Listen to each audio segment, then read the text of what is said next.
नमस्कार जय जगन्नाथ मु अजित न्यू स्टॉक आसी 11 जनरेशन 16 जीबी रैम सहित आपन रिक्वायरमेंट थिला कि डेल लैटिट्यूड 5420 आसी 11 जनरेशन कंडीशन एकदम brand new condition with backlight keyboard सहित पाई जिवे 14 इंच स्क्रीन रहबो आपनकर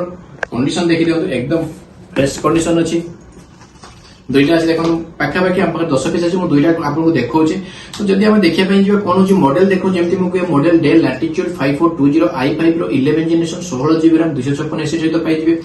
कंडीशन एकदम ब्रांड न्यू रहबो बैटरी बैकअप जबरदस्त 3 घंटा 4 घंटा ऊपर बैटरी बैकअप रहबो 180 डॉटेड भी पाई जिवे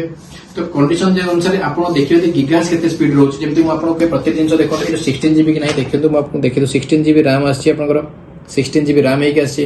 आउ जदी गीगाहर्ट्ज 2.60 गीगाहर्ट्ज रहउछि एडिटिंग पाखुर अपन सब काम होई परिबो i5 रो 11 जनरेशन अछि देखो एटी कैमरा दुईटा अछि लॉक अनलॉक भी करि परिबे कैमरा चाहे लॉक करि परिबे अनलॉक करि परिबे कंडीशन एकदम ब्रांड न्यू रहउछि आउ जदी अपन बैटरी बैकअप 3 घंटा 4 घंटा 5 मात्र हम पाखर 10 पीस आसी पहुंची 16 जीबी सहित आ चाहे 500 बार भी करि परिबे जदी आपन को रिक्वायरमेंट अछि 5420 i5 रो 11 जनरेशन 16 जीबी 256 एसएसडी तो एता नंबर कॉल करंतु बुक करंतु नमस्कार जय जगन्नाथ।